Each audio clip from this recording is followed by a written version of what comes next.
pledge allegiance to the flag of the United States of America and to the republic for which it stands, one nation, under God, indivisible, with liberty and justice for all.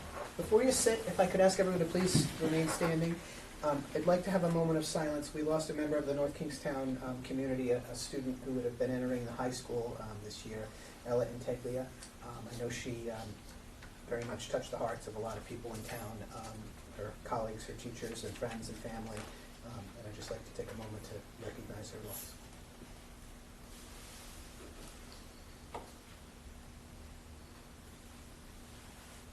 Thank you.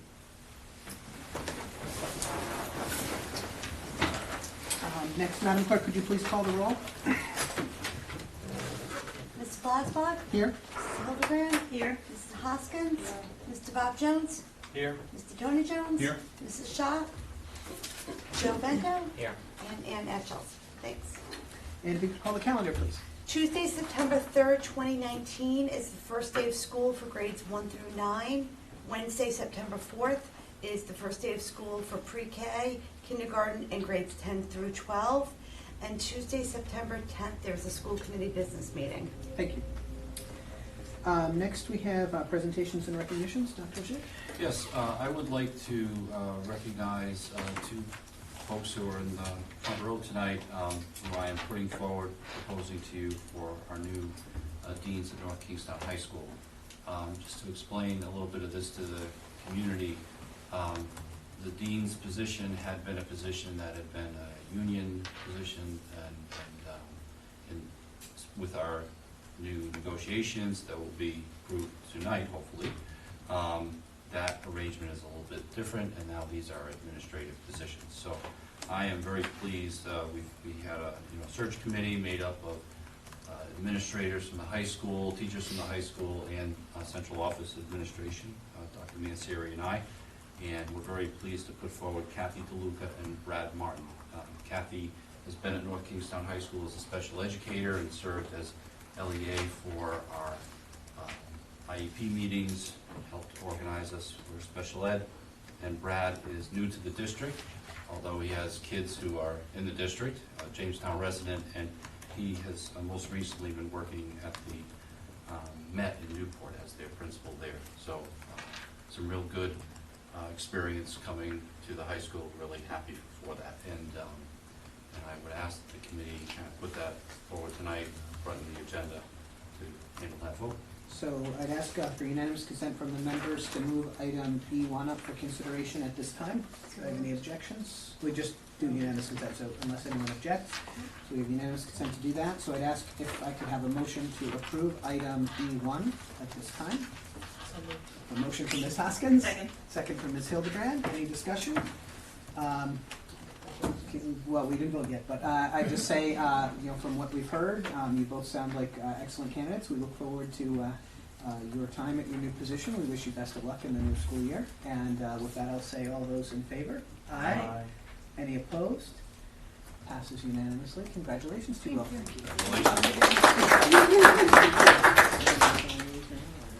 If it's up to you. I can pass. Just excuse me for a second here. 2-minute recess here. I don't want to do a recess. I'm just going to hand these over, Okay. and we can have them sign these. Because you're here. Yeah, if you could, thanks. If you could get them to sign. I didn't yet, but I will. I'll bring it over. Perfect. Okay. Keep going. So from there, next item would be citizens' comments. There's no one who signed up for the list, but not everyone knows we do maintain a list. Is there anyone who wanted to speak at the podium for up to 3 minutes on anything that they would like to? Okay, I don't see anyone coming up, so we will move on to superintendent's report. Dr. Auger. Thank you. I just, given it's the beginning of the school year, we start with our teachers on our professional days on Thursday and Friday, and then this Tuesday we have the kids coming, and I just want to give the committee and the public an update on our enrollment. Our enrollment is as robust as ever.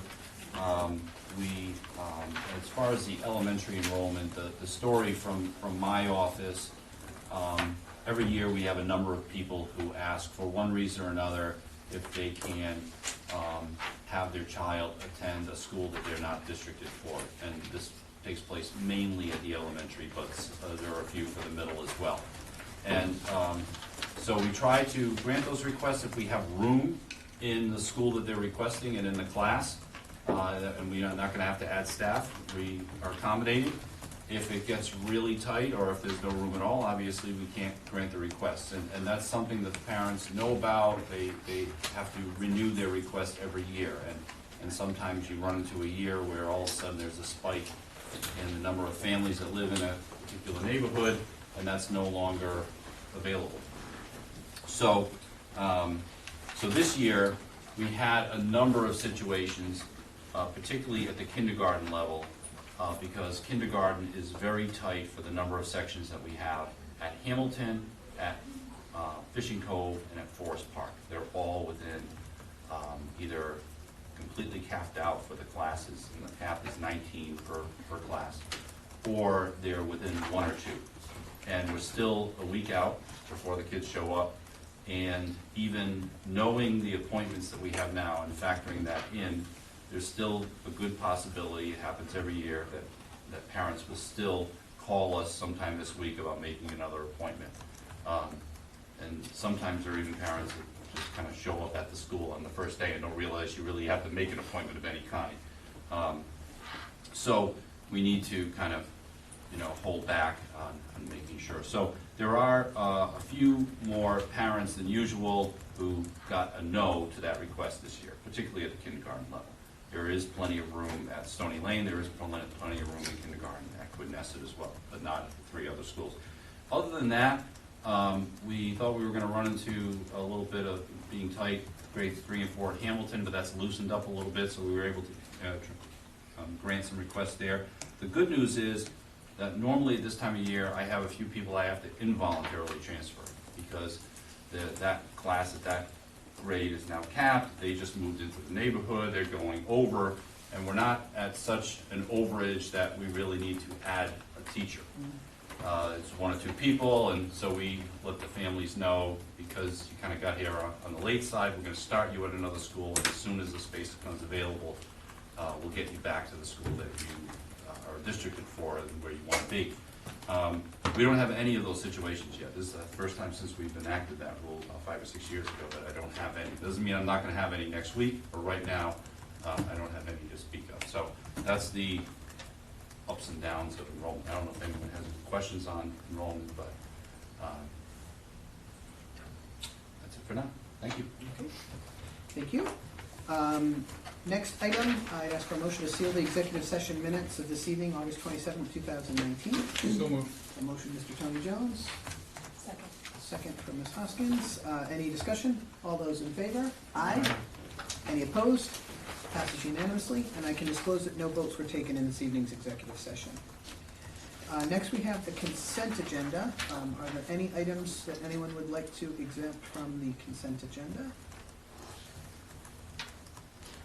Okay, if not, I would ask for a motion. I will point out we already approved item EL1, so I'd ask for a motion to approve the remaining consent agenda items. So moved. A motion from Ms. Hoskins. Second. A second from Ms. Hildebrand. Any discussion? All those in favor? Aye. Any opposed? Passes unanimously.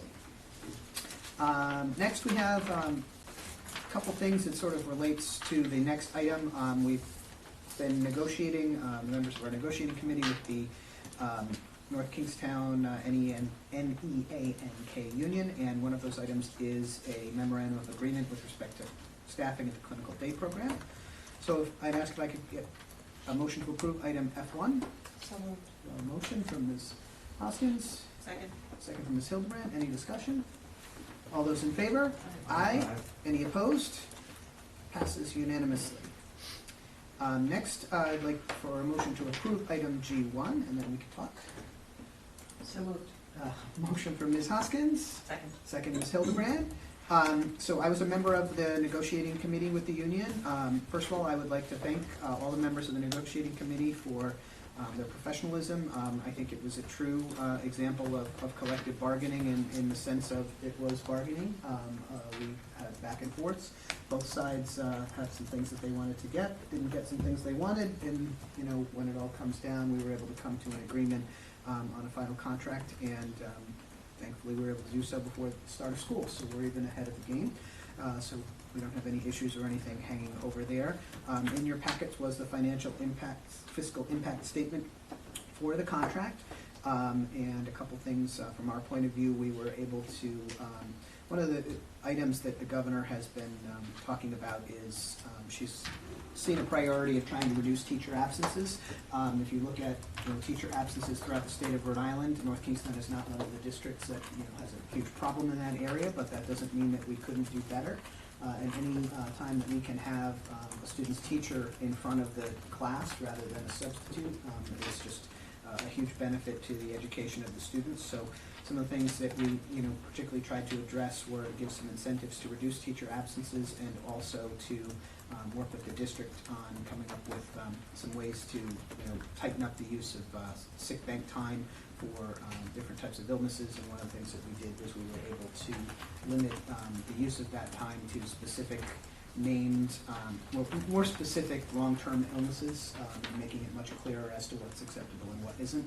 And we're hoping that that's an area in particular that will help reduce absences and also provide some savings to the district as well. So any questions on the financial impact statement that was given to you folks with respect to the contract? Any other discussion?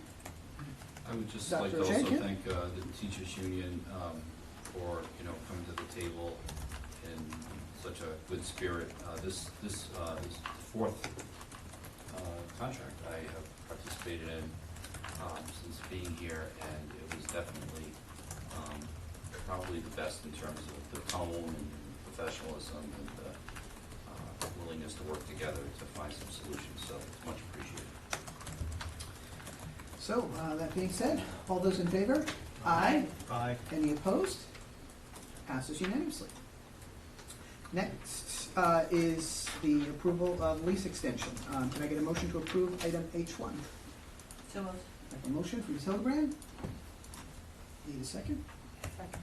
Second from Ms. Hoskins. So with respect to discussion on this, so the lease for this space that we are sitting in right now is coming up, and pursuant to the terms of that lease, we need to give the landlord our intentions of what we would like to do going forward. I've had discussion with members of the town council as well as the town in general, and the reality as far as any long-term planning for the location of the school department offices is that there are not currently any plans within the town that would provide alternative town-owned office space for this facility that would be available or even planned for any time in the near future. So we're clearly in a situation where we need to move forward with the landlord here. And Dr. Auger and I met with the Quonset Development Corporation, which is the landlord, and were able to negotiate some proposals that they put forward.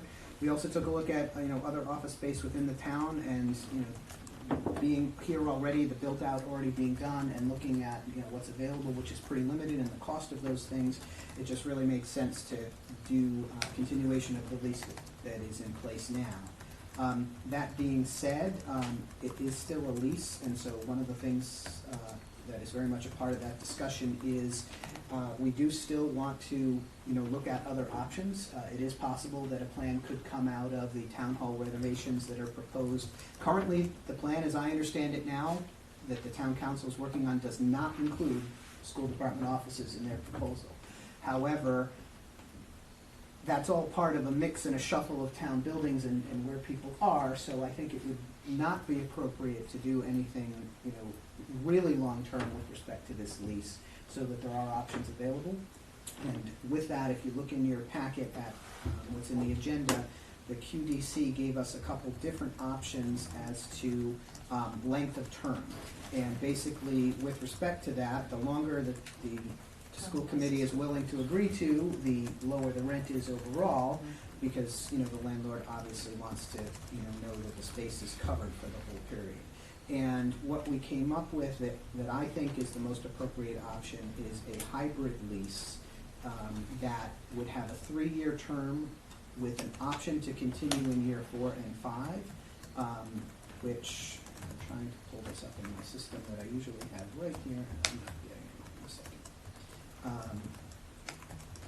while was a little more expensive in the out years and overall, it gave us the flexibility that I think we really want to maintain, so that in the event that either this plan that's currently on the table with the town doesn't go forward, or if something changes with respect to where they're going, and there is appropriate office space for the school department, that we aren't locking, and you know, a 5-year lease, for example, goes beyond all of our terms. And you know, we don't want to be locking a future school committee into doing something that they might not think is appropriate when they have the, you know, information that's in front of them at that time.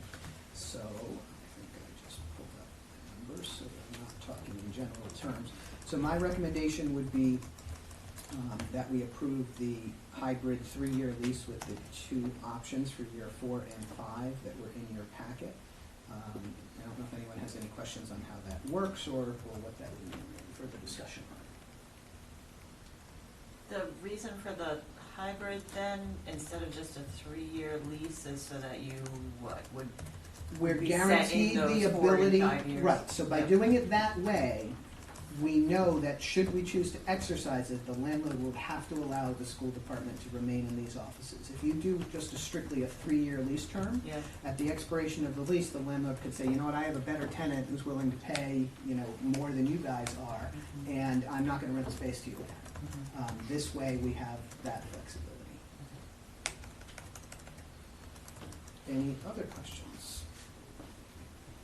So, if there aren't any, I would make a motion to approve the lease extension with the 3-year lease with the 2 options in year 4 and 5 that were in your packet.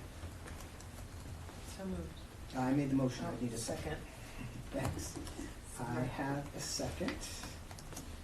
Any further discussion? Did you get the sense from the town council at some point, do they want to? There's a lot of history there. I mean, so I can tell you that this school committee, as a body, not this composition of the school committee, has taken a formal vote in the past that says that we are definitely willing to work with the town to come up with a shared office space arrangement where the school committees in the town would share offices. That was done a number of years ago, and my personal opinion on that is I don't think anything has changed. I think the problem is that there has yet to be a proposal that I have seen that, there's no proposal on the table right now that I know of that does that. And then I would need to look at, you know, if there were to be one in the future, you know, what exactly that would mean, where it was, and where we would be looking to put these offices, because that's, you know, obviously a huge part of the discussion. So from what I understand of the town plans right now, it's not in the mix, you know, I mean, but part of that is presumably there would be other space opening up from people moving out of offices that they're in now if they move back into the town hall, and what that would mean for the school department and whether it would be feasible to move back. But again, there's, you know, all kinds of things to talk about. If you're talking about a straight undo what was done here and go back to Fairway Drive, nothing has changed about the fact that that Fairway Drive building has serious problems. The town did some, you know, superficial investments at a pretty hefty cost that, you know, painted and spruced everything up, but it doesn't change the, you know, overall structure of the building or its location or, you know, anything with respect to that. So I don't know whether that would be feasible or not, but it's not anything, you know, put it this way, even if everything went exactly as they planned and the town passes the bond that they're looking to do and they rehab the town hall, I think you're still talking at least 3 years out, you know, so regardless, you know, there's nothing that's gonna be ready and shorter than that lease term. You know, and I mean, we could do a 5-year, but I just, you know, I think that flexibility in the hybrid lease, it does come at a cost, but it gives us flexibility that I think a future school committee might appreciate. So that's where we're at. And then just another thing to point out, what's unique about this lease compared to dealing with the property that the school committee vacated before is that all utilities are included in this lease. All maintenance is included in this lease. So all of that cost that was not, you know, we always have these issues with the amount of money that the town gives us for funding for, you know, long-term maintenance is this year was zero, and so that makes it extremely difficult to budget for, you know, long-term maintenance and things like that. At least with this particular space, it's not an issue because it's all handled as part of the overall cost. So that is one benefit to being here. So, I would add that it's been the history of prior, but the one before that, and the charter, the consensus we gave to our representatives to the government center working group, I think that's what it was called, to have to be co-located for efficiencies that some people like to suggest the town could achieve. I would point out that even if the bond passes, I'm pretty sure that there still will be space right, for well, us to move that's back. my point. The And so, proposal on the table right. right now does not include moving And the- these offices into the town. The cost of our time here, the district's time here, plus the 3-year lease, will still be less than 60% of what the town has put into 120 Fairway Drive. Correct. So you can't go back and change history and say it might have been much smarter for the town to have moved here as well and created efficiencies through co-locating here. I would say that the town and the asset management should still be looking and thinking about if the bond doesn't pass, what happens, and not wait until that occurs to be thinking about it. And, you know, I would also add that hopefully this year, one of the school committee's objectives will be to put a final infrastructure plan forward for consideration. And that needs to be, you know, thought of too, that will probably take more than 3 years, even if that plan gets, you know, fully approved, so. I would almost argue for 5 years, but I understand the rationale of why you did so. Probably makes the most Well, I mean, sense. we've made no commitment. I mean, we can, you have the numbers in front of you there, or in your packets, as to what the differences are.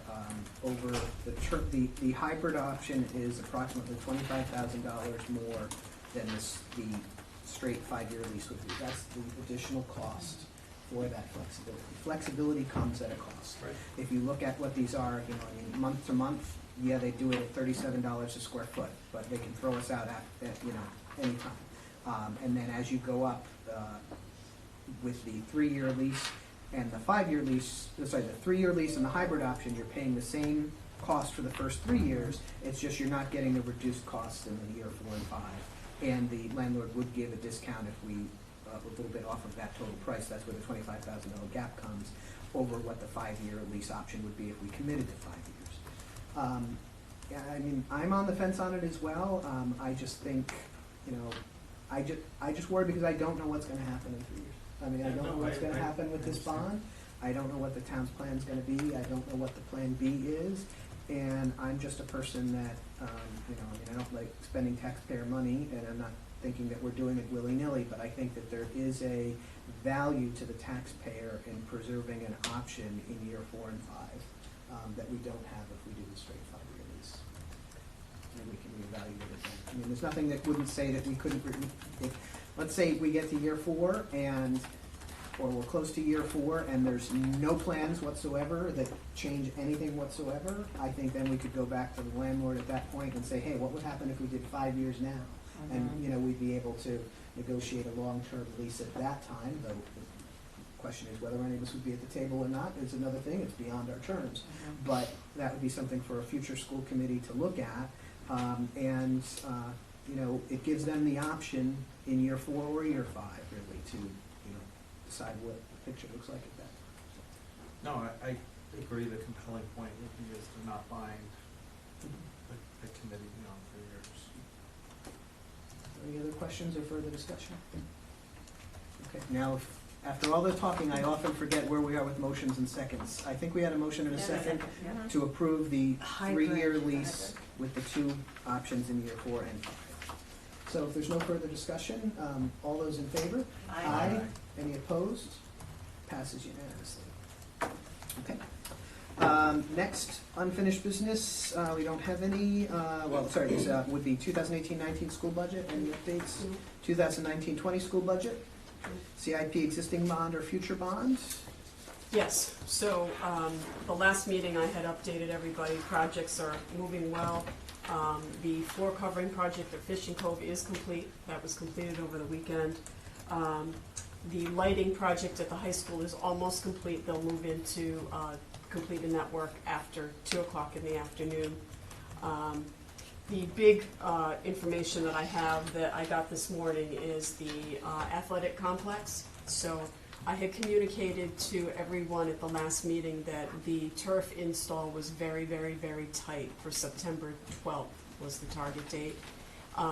That date is definitely slipped to September 23rd. That date looks solid. The turf's going to start getting delivered next week. It's really not, a big surprise. We started the project a little later than we wanted to, and it unfortunately just happens with construction. I think it's been a very good project. We didn't have a lot of problems with dirt. Usually that's your biggest problem, is there's some issue with dirt. So I hope that the community will not see this as a negative, because it was a big project that still is going to be completed in a relatively very short time frame. So I'll be able to update you again at the meeting on September 10th, but that was the discussion today at the construction meeting that I had with the consultant and the contractor. So that's completion on the 23rd? Yes. Yeah, it'll be Of the Not- turf. of the Remember, turf. we talked about Yeah. the The track turf. before with the The final track steps is, not being the done. track will definitely be pushed till next summer, and we knew that was gonna happen because it rained most of May and June. Yep. And that put that contractor behind and everybody that was on the list behind. So, I mean, we can say that the track is gonna be next spring. It's probably not very realistic because it'll probably rain again all spring, like we usually get here, so. But I really do hope that this is not seen as a negative by the community. I mean, construction is construction. And really, honestly, there were very few delays. This is just how the project has progressed, and it still has been a good project. I think Di Gregorio has done a good job. They've been very communicative, but they're not the ones laying down the turf. There's a lot of stuff that needs to happen before all that, all that stuff gets there. So we're still very excited about it. Unfortunately, this means that our athletic director has to move some games and reschedule some stuff. And I know that's difficult for him. He has a lot of work to do, but, it is something that we always thought could happen. But we are still very hopeful. September 23rd is looking like a really solid date. Once the turf installers get in, they work and work and work to get it done. So I'll have a more update for you on September 10th. So that means rescheduling some of those home football games? I think that Mr. Fossa indicated that there are 8 games he's gonna have to reschedule. I think that's what he said this morning. Between all different sports. And he's- Yes. I mean, He's it's not done this just football. before with a lot shorter notice. There have been different points when we've gotten like a very rainy period, and with the Yeah. grass, we weren't able to use it because it would turn to mud. So we've done a little bit of this before, but after it's in. Well, soccer is alternative sites that are pretty easy. It's really, the football game is hard. Right, exactly. You lose some gate receipt revenue out of the deal, but, big picture. And But, then but Mary, the track itself will Yep. look done, right? It's it really will, just it's final just gonna overcoat. have the bottom coat on it. Yeah. So there can still be practices, there just can't be any meets on that for track. Will the press box? The press box, actually, Mr. Partridge updated me on that, and he's thinking that glass is gonna be delivered in mid-September. So, that's a little bit earlier than we had originally thought. And the restrooms are gonna be done, they should be done by the end of this week. So that's all coming together.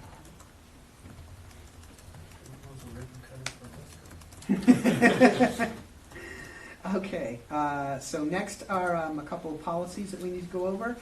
We have our second read for the threat assessment team policy. So if I could ask a motion to approve, this would be our second approval of item D1. So moved. I have a motion, Ms. Hildebrand, Second. second from Ms. Hoskins. Any discussion? All those in favor? Aye. Any opposed? Passes unanimously. And if I could have a motion to approve item D2, which is the building use policy, also a second read, so our final approval. So moved. I'll give that one to Mr. Tony Jones, Second. and a second from Ms. Hoskins. Discussion? Yeah, Mr. Jones? yeah, no, it's not a simple policy, so, so first of all, for everyone who worked on it, you know, appreciation.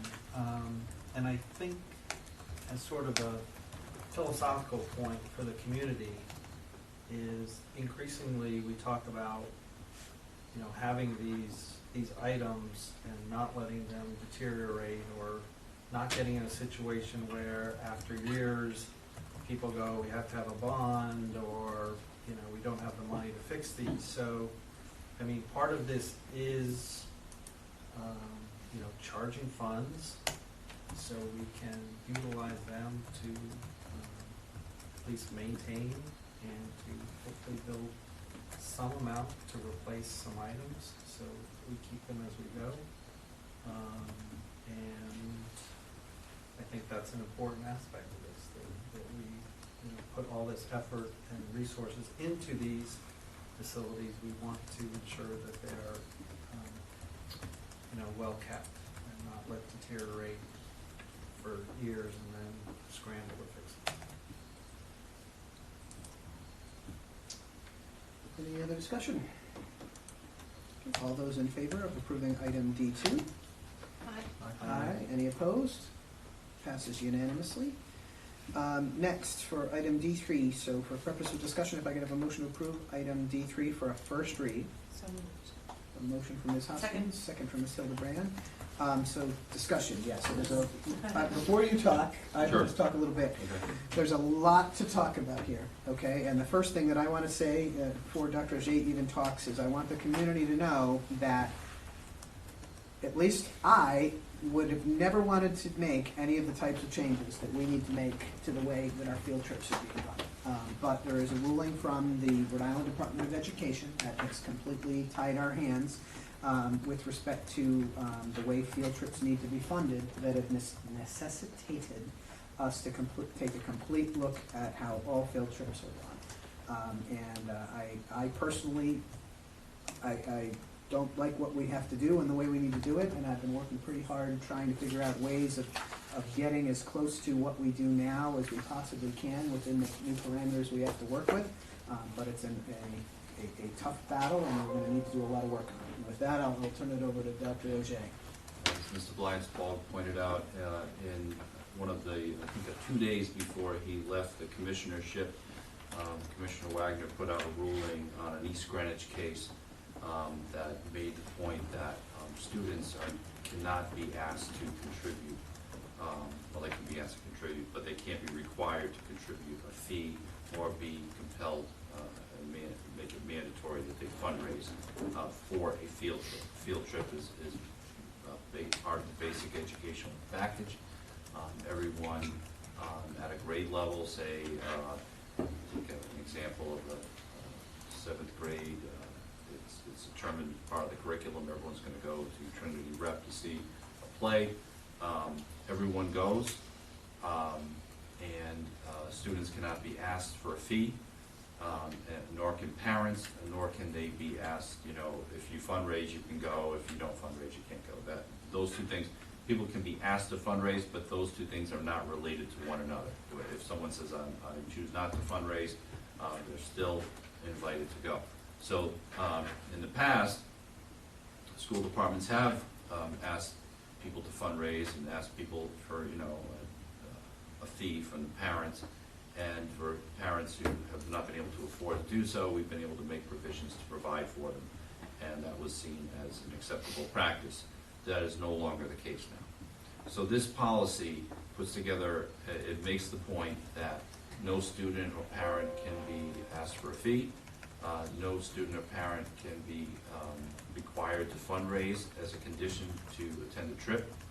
All students, if there's a determination that, say, the 1st grade trip is to Casey Farm, that all students in the 1st grade, regardless of your elementary school, will go to Casey Farm, regardless of whether they have fundraised for that trip or not, or paid a fee.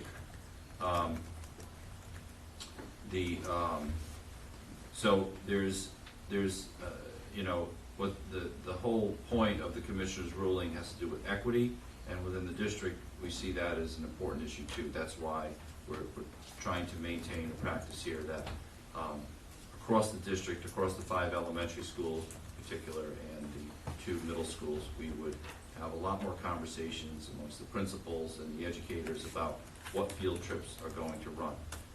Related to this, in the next few weeks, I plan on asking the school committee to you know, do a transfer of funds to approve of a field trip for each grade level, K through 8, that would run for every student in the district.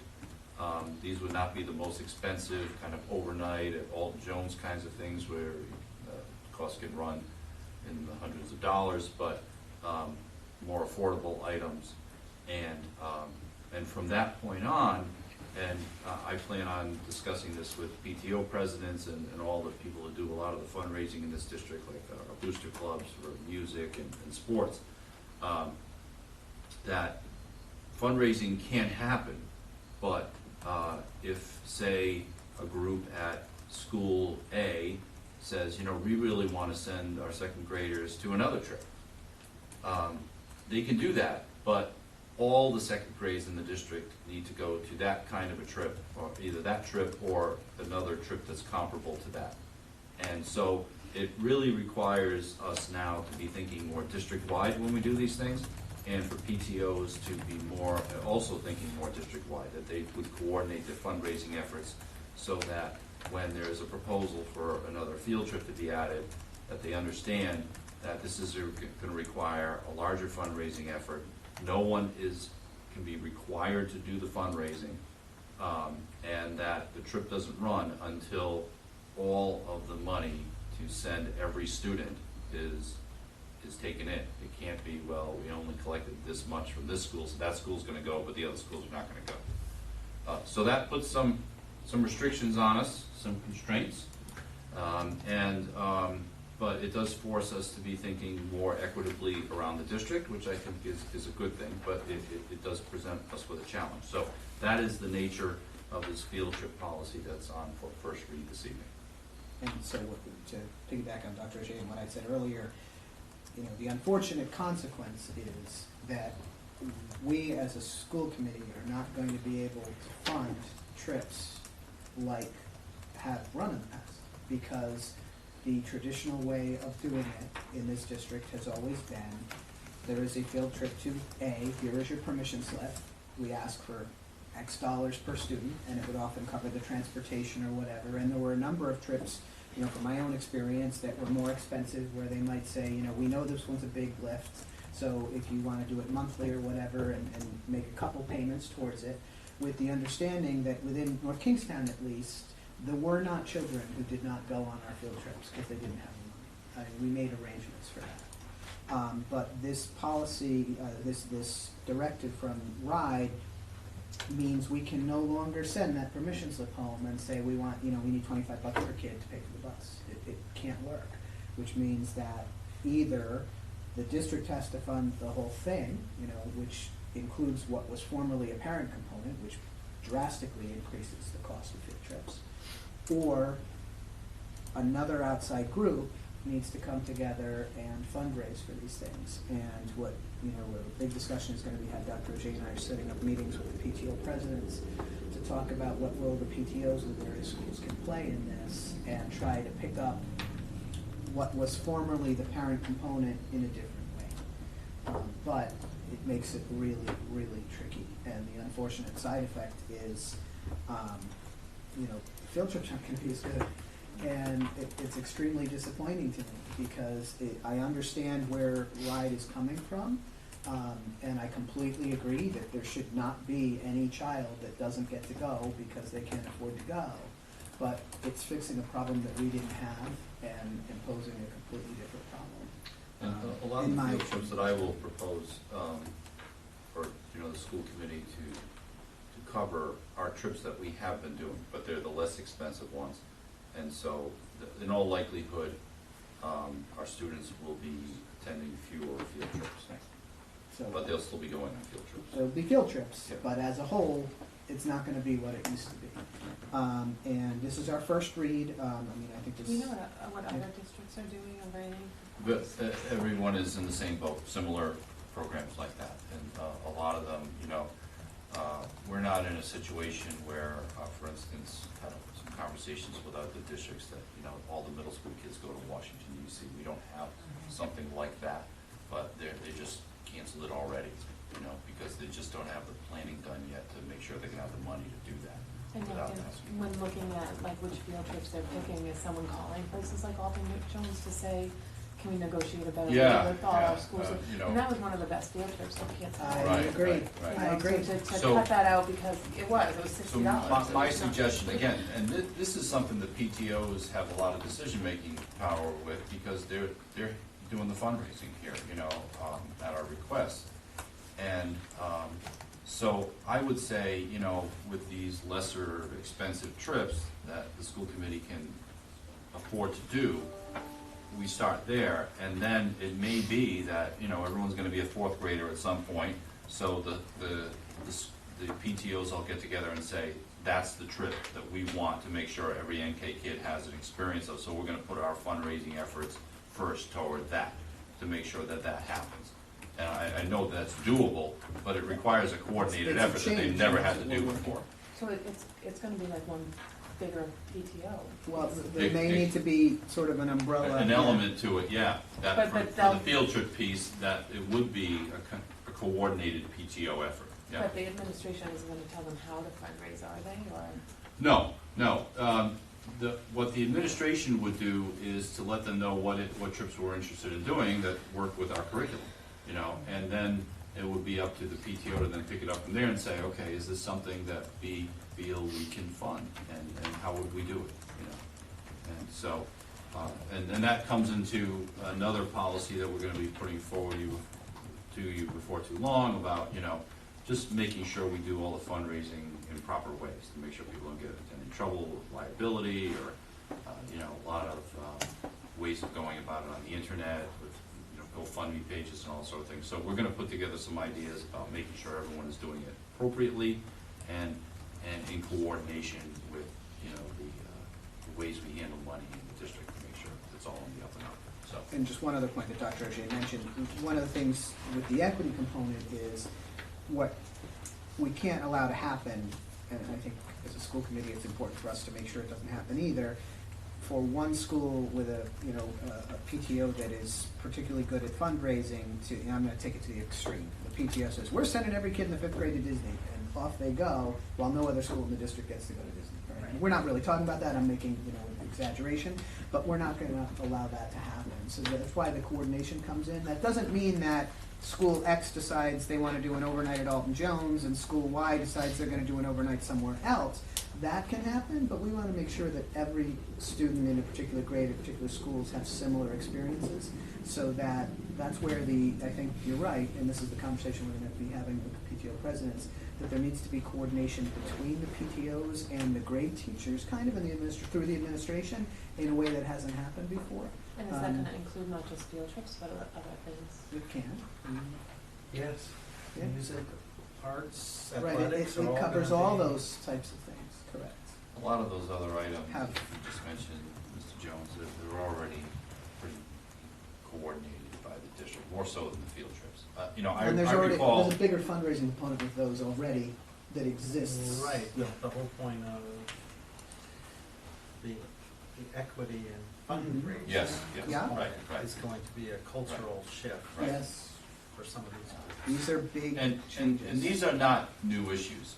Before I was an administrator in the district and a parent, I recall, the days where if you happen to get a certain teacher at a certain school, your kids were going to Ellis Island. But if you didn't go to that school, you weren't going on the Ellis Island trip. And I remember, I was administrator in another district at the time, feeling like, wow, can they do that? And that doesn't feel right. And so it's always been kind of a contentious type of thing. And this kind of forces the issue for us to really make sure that we cover that issue properly. It's more challenging, but that's the goal. Any other questions? Well, I would say your comment though, Greg, Mm. while extreme for a district, is essentially what the state just did. The state took districts that are doing things like that and basically said, put you in a corner to say you can't do it because other districts aren't doing it. And what to me is very, I don't know the right word, but what the previous commissioner is to, on one hand, say it's in the basic education program, it's an essential part of a child's education, and then craft a ruling that basically forces district to say, but we're gonna put you in a box where you really can't do it without finding money, which means you're giving up something else. You know, when the right answer is, if you strongly believe in that, then fix the dang funding formula to put it in there. I mean, it's just unbelievable that we have certain people in leadership positions that make stupid decisions. Sorry to be so blunt about it. And there is. And I would say to the community, the decision is based on a reading of the law. We have lawmakers who can change the law. That's my next point. So please contact your representative and go fix it. Because it's just a ruling where you would basically say, let's lower the standards for everyone because we're worried about one group somewhere else. And, yeah, legislation can be done to change this, and I mean, I understand the underlying principle, and I agree that no child should be told they can't go on a field trip because they can't afford the $25 to go on the bus. I agree with that 100%, but I think that it could have been done in a way that would still allow us to do something akin to what we had done before. You know, if no one's truly being turned away. I mean, as a parent, I mean, no one likes writing a $25 check, but you get it. I mean, you know why, you know, you gotta pay for the bus, and you know your kid wouldn't be going if the parents weren't chipping in. Because the district, we don't have the budget to run the field trips that we would like to run. So I'm hoping that maybe they can come up with a solution in the legislature that unwinds some parts of this decision. The biggest thing I want out there is for people to know that, because parents are gonna be angry, and I understand, and as a parent, Well, I'm angry. you know, again, here's what's hypocritical. We have an athletic league that are private schools that the rule is don't pay to play, but because they can embed it in tuition, they have pay to play. And yet, the public schools are forced now to come up with all these kind of changes to this that essentially hamstrings them even more. I mean, again, it's just, you know, and to do it in the end of the term, when budgets have been set, and, you know, people who One need, foot out the the door. stakeholders who need to be part of this discussion, you know, aren't as readily available. I mean, yes. It's just, I really hope our legislatures fix not only this, fix the funding formula if you think it's important. So with that having been said, we have a motion and a second on this item. I would ask for a motion to approve the first read of this field trip policy. We'll discuss it again. And I will say that I'm going to vote to approve it, but not because I want to, because we have to. All those in favor? Aye. Aye. Any opposed? Passes unanimously on its first read. Next, we have the financial report. Any questions that are on the financial report in your packet? If not, we have reached the end of our agenda. I would ask for a motion to adjourn. I didn't see who said that, sorry, you. Okay, so Ms. Hildebrand, do I have a second? And a second from Ms. Hoskins. All those in favor? Aye. Any opposed? We are adjourned. Thank you. Thank you, everybody. A lot of heavy work.